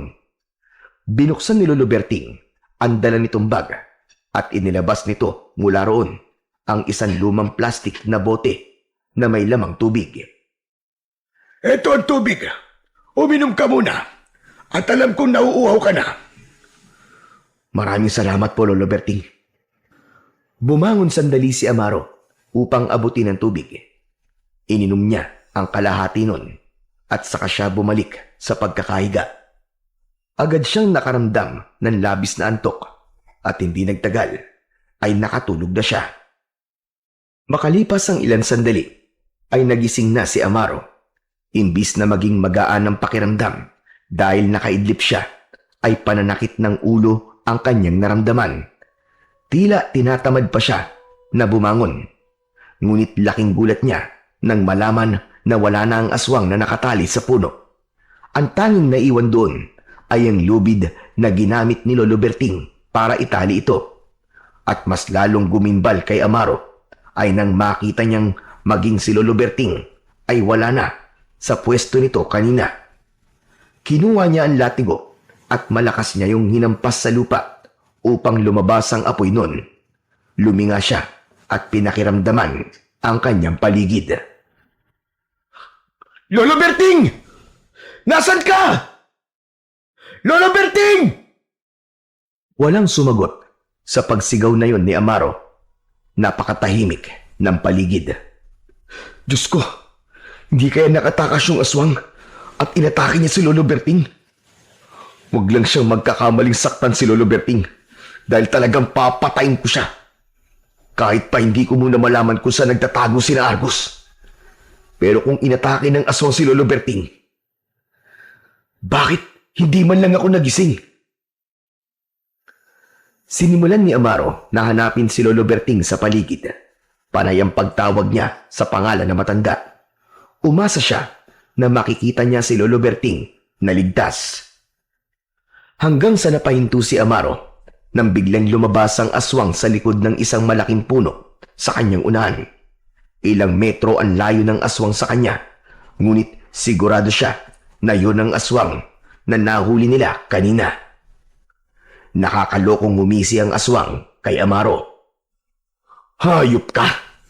Paano ka nakatakas? Importante pa bang malaman mo kung paano ako nakatakas? Nasaan si Lolo Berting? Anong ginawa mo sa kanya?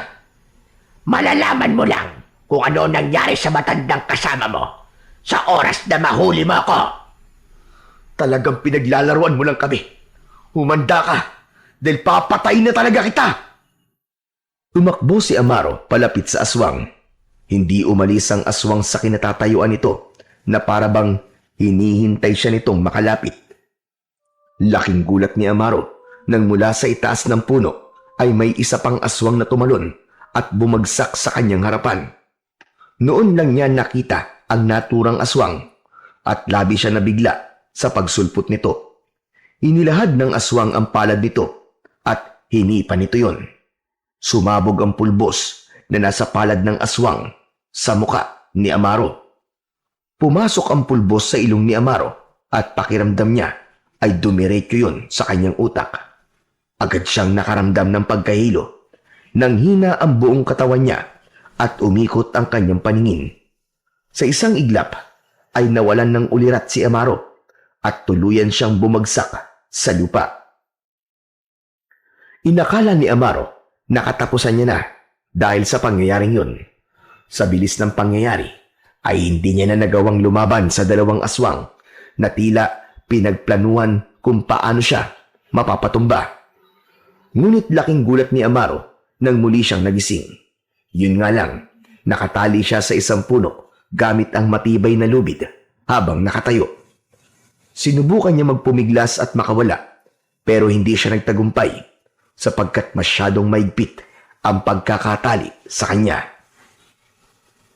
Luminga si Amaro sa paligid. Kahit wala siyang nakikitang aswang, ay ramdam niya na nagtatago lang ang mga ito at pinapanood siya. Lumabas kayo! Magpakita kayo sa akin! Alam ko nandyan lang kayo sa paligid. Harapin niyo ako, mga duwag! Akala niyo ba? Natatakot ako sa inyo! Sa unahan ni Amaro ay isang aswang ang lumabas mula sa kadiliman. Lumakas ang kabog ng dibdib niya nang malaman na ang aswang na yon ay si Argus. Agad na bumangon ng puot sa kanyang dibdib, kaya mas lalo siya nagpumiglas kahit alam niya na hindi siya makakawala sa kanyang pagkakatali. Bumalik sa alaala niya ang gabing pinatay ni Argus ang kanyang mag-ina sa kanyang harapan. Huminto si Argus ilang metro ang layo kay Amaro. Matalim ang mga matang tinignan ni Amaro si Argus. Kung hindi lang siya nakatali, sigurado siya na kanina pa niya tinapos ang buhay nito. Matagal-tagal din tayong hindi nagkita, Amaro. Ito talaga ang gusto kong mangyari. Ang muli kang makita para mapatay na kita. Ngunit paano mo yung gagawin kung nakatali ka? Hindi mo nga magawang makawala. Pero huwag kang mag-alala. Dahil sa gabing ito, ay makakasama mo na ang pamilya mo. Dahil papatayin na kita, Amaro. Walang yakap. Hindi ka talaga patas lumaban. Si Lolo Berting, yung matandang kasama ko, nasan siya? Anong ginawa niyo sa kanya? Si Berting. Berting, hinahanap ka ni Amaro. Lumapit ka rito upang lubusan kanyang makilala. Napamaan si Amaro sa paraan ng pagtawag ni Argus kay Lolo Berting. Marahang naglakad si Lolo Berting at tumabi ito kay Argus. Hawak ng matandang lalaki ang latigo. Kahit paano ay nakahinga siya ng maluwag dahil buhay ito. Lolo Berting, salamat at buhay ka! Ang latigo! Ibigay mo sa akin ang latigo! Hindi niya sa'yo ibibigay ang latigo, kundi sa akin. Berting, akin na nagbabagang latigo ni Judas. Masusunod, Panginoong Argus. Pakiramdam ni Amaro ay pinagbagsakan siya ng langit at lupa nang nakayuko na ibigay ni Lolo Berting ang latigo kay Argus. Isang malakas na halakhak ang pinakawalan ni Argus nang makita nito ang reaksyon ni Amaro. Kung ano man ang tumatakbo sa utak mo ngayon, ay tama ka, Amaro. Si Berting ay isang tao na naglilingkod sa akin. Kinailangan niyang sumunod sa mga utos ko dahil kung hindi, ay buhay niya ang magiging kapalit. Lolo Berting, sabihin mong di totoo ang sinabi ni Argus. Sabihin mo! Tapos na ang aking pagpapanggap, Amaro. Wala akong ibang kinikilalang Panginoon, kundi tanging si Argus lamang. Hindi! Hindi yan totoo! Nararamdaman kong totoo ang pag-aalala at pagtrato mo na parang anak sa akin. Yun ay dahil sadyang mahusay umarte si Berting. Nalinlang ka niya, Amaro.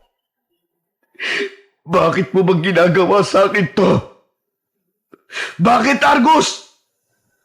Naglakad si Argus palapit kay Amaro.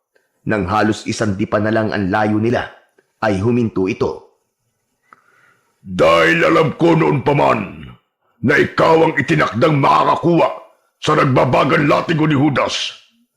Sinabi sa akin ng isang manghuhulang aswang na tanging ikaw lang ang makakakuha nito dahil ang iyong angkan ay nalilinya sa dugo ni Judas. Matagal ko nang nais na makuha ang sandatang ito.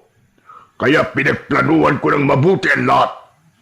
Mula sa pagpatay ko sa pamilya mo para mabuhay ang galit sa iyong puso. Para naisin mo na maghiganti hanggang sa pagtatagpo ni Berting upang siya magsabi sa iyo ng tungkol sa latigo. At siya rin na nagsabi sa akin na sasalakay ka sa aming kuta. Kaya kami nakaalis kagad doon. Lahat ng yun ay upang makuha ko nagbabagang latigo ni Judas na ngayon ay nasa aking mga kamay na. Maraming salamat sa iyo, Amaro. Hayop ka! Hayop ka, Argus! Nang dahil lang sa sandatang yan, ay pinatay mo ang pamilya ko! Bakit hindi?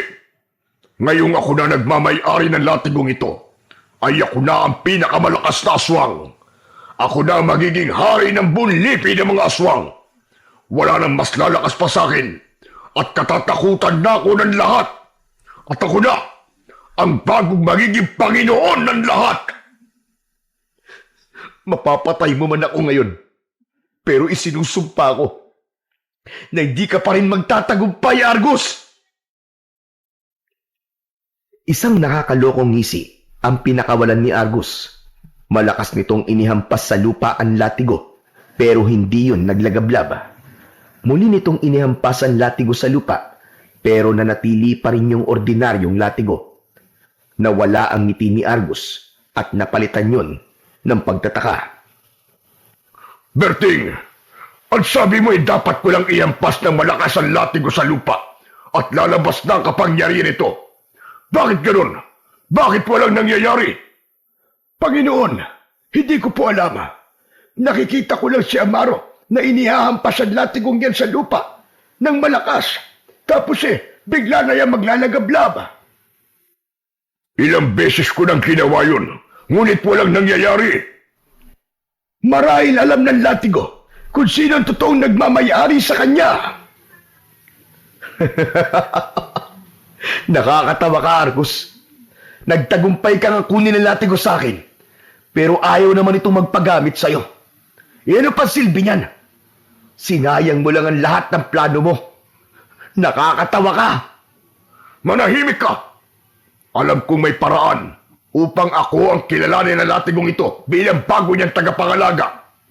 Kailangan kong kausapin ang mangkukulam na aswang dahil sigurado ko na alam niya ang kasagutan. Berting, ikaw na ang bahala kay Amaro. Ano ang gagawin ko sa kanya, Panginoon? Ano pa nga ba? Patayin mo siya. Tutal ay hindi ko na siya kailangan. Nasa akin na ang latigo at ang kailangan ko na lang gawin ay ang mailipat sa akin ang pagmamayari nito. Masusunod, Panginoon. Malalaki ang mga hakbang na naglakad palayo si Argus. Nang wala na ito, ay humarap si Lolo Berting sa kanya. Hindi pa rin makapaniwala si Amaro na lahat ng ipinakita sa kanya ng matanda ay pawang pagpapanggap lang lahat. Paano mo nagawa sa akin to, Lolo Berting? Pinagkatiwalaan kita. Yun pala'y ginamit ko lang ako para makuha ang latigong yun. Hindi nagsalita si Lolo Berting. Diretso lang itong nakatingin kay Amaro. Maya-maya pa ay hinugot na nito ang itak mula sa kaluban na nakasabit sa bewang nito. Dahil walang paraan upang makawala si Amaro, ay tinanggap na lang niya na yun na ang kanyang katapusan. Pumikit si Amaro nang itaas ni Lolo Berting ang itak upang tagain siya. Maya-maya ay narinig niyang tumama ang talim ng itak, ngunit hindi sa kahit na anong parte ng katawan niya.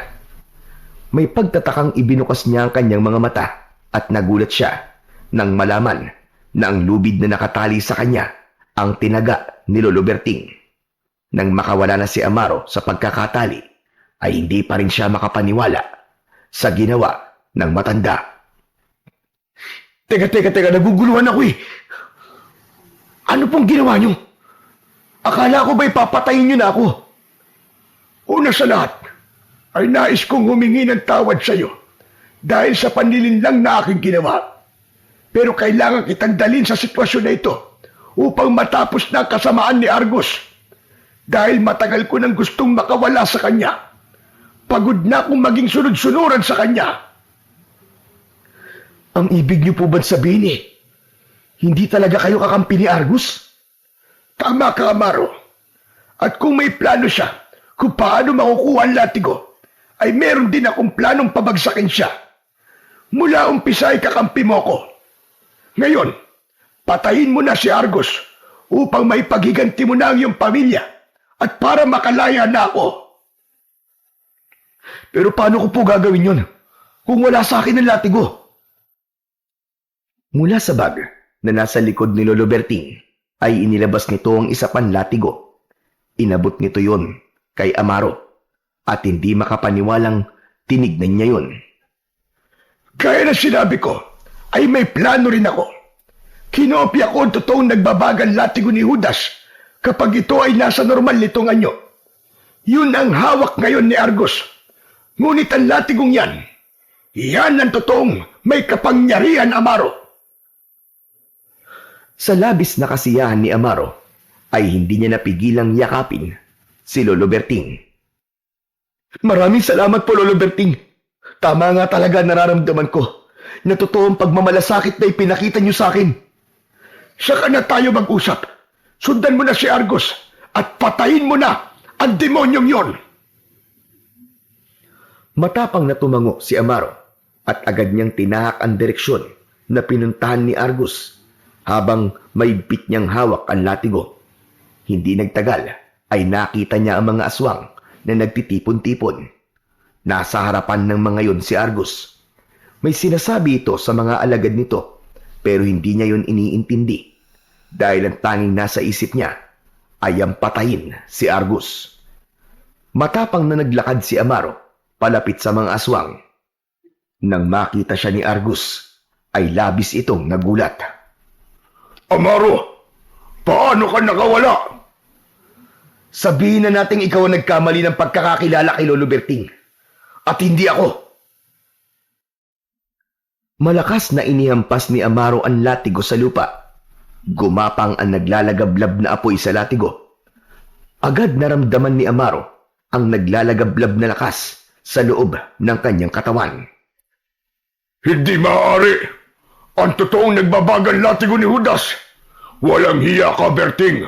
Humanda ka dahil papatayin kita sa panlulokong ginawa mo sa akin. Aking mga alagad, patayin ang lalaking yan at kunin sa kanya ang hawak niyang latigo. Parang mababangis na hayop na umatake ang mga aswang kay Amaro. Ngunit hindi siya umatras. Pinaikot niya sa hangin ng latigo at kumawala ang malakas na apoy na lumamon sa 3 aswang na nasa unahan. Sa gilid ng mata ni Amaro ay nakita niya ang pagtakbo ni Argus palayo. Hinayaan lang niya si Argus dahil ang nais niya ay ubusin muna ang mga alagad nito. Sumugod pa ang ilang aswang, ngunit sinalubong ni Amaro ang mga yon ng magkakasunod na hampas. Bawat aswang na tinamaan ng latigo ay nagliyab ang katawan. Sumigaw ang mga yon na para bang sinusunog ang kaluluwa ng mga yon sa impyerno. Hindi tumigil si Amaro sa pag-atake sa mga aswang. Bawat galaw niya ay may kasamang galit at bawat aswang na sumubok lumapit sa kanya ay natutusta sa loob lang ng ilang segundo dahil sa hagupit ng latigo. Hanggang sa makalipas ang ilang minuto ay tanging si Argus na lamang ang nananatiling nakatayo. Lahat ng aswang ay nakahandusay sa lupa habang patuloy na nilalamon ng galit na apoy. Tumiim ang bagang ni Amaro habang nakatingin sa direksyon kung saan tumakbo si Argus. Hayop ka!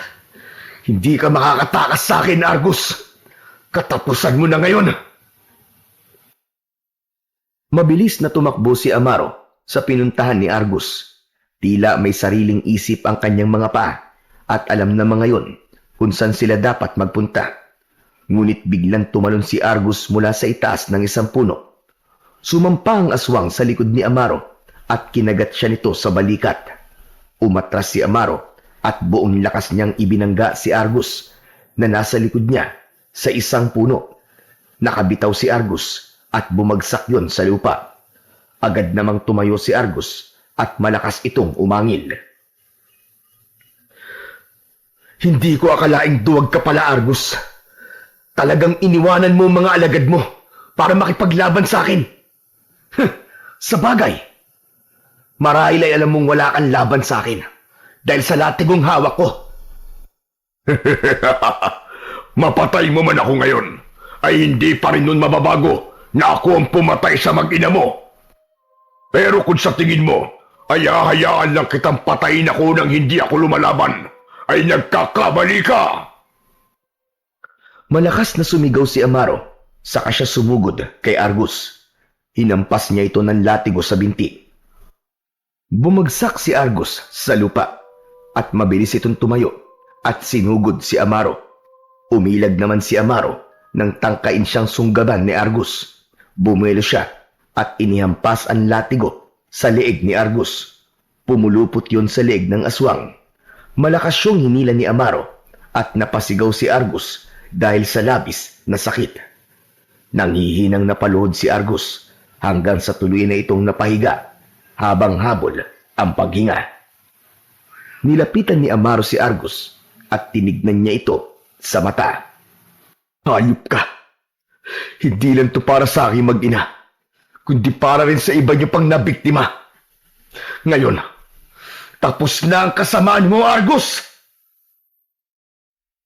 Isang malakas na hampas ang pinakawalan ni Amaro at tumama yon sa mukha ni Argus.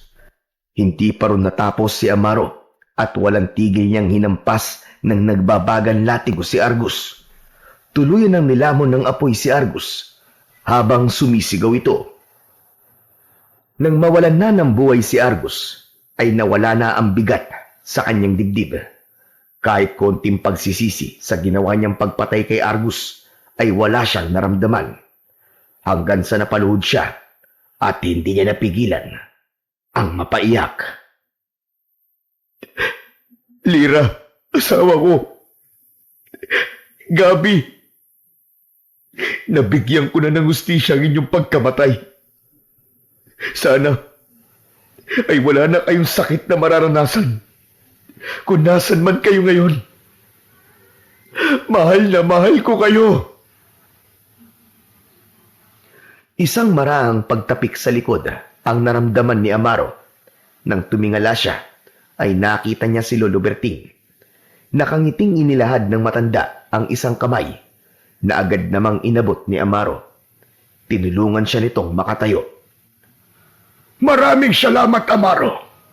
Ngayong wala na si Argus, ay malaya na ako. Wala nang magkokontrol sa akin at magdidikta sa kung ano ang dapat kong gawin. Masaya po ako para sa inyo, Lolo Berting. Maraming salamat din po sa lahat po ng tulong niyo sa akin. At patawad kung dinala kita sa sitwasyon na ito. Wala ka na po dapat ihingi ng tawad sa akin, Lolo Berting. Naiintindihan ko po kung bakit niyo ito ginawa. Ang importante ay magkakampi pa rin po tayo. Nagpalitan ng ngiti sina Amaro at Lolo Berting. Hindi na sila nagtagal sa lugar na yon at nagdesisyon na silang umuwi. Sa gitna ng kanilang paglalakad ay bumuhos ang napakalakas na ulan. Nakita nila kung paano inapula ng ulan ang apoy na lumalamon sa mga walang buhay na aswang. Magaan na ang pakiramdam ni Amaro, hindi lang dahil nagtagumpay siyang pabagsakin si Argus, kundi dahil sa alam niyang simula sa gabing yun ay wala na itong magiging biktima. Matapos ang lahat, ay tuluyan ang naglaho ang galit at puot sa puso ni Amaro. Natanggap na niya ang masakit na katotohanan na wala na ang kanyang asawa at anak. Naunawaan na niya na kaya buhay pa siya ay para maging tagapagtanggol ng mga tao laban sa mga aswang. Pinili ni Amaro na manirahan sa kubo ni Lolo Berting kung saan nagsimula ang kanyang panibagong buhay. Doon ay namuhay siya ng tahimik, ngunit handang lumaban sa tuwing may banta. Patuloy siya nagsanay at nagbantay sa mga baryong malapit sa kanila. Nangako si Amaro na habang nasa kanya ang nagbabagan latigo, ay wala ng tao ang magiging biktima ng mga aswang. Hindi na siya papayag na may isa na namang pamilya ang mawasak ng dahil sa kasamaan.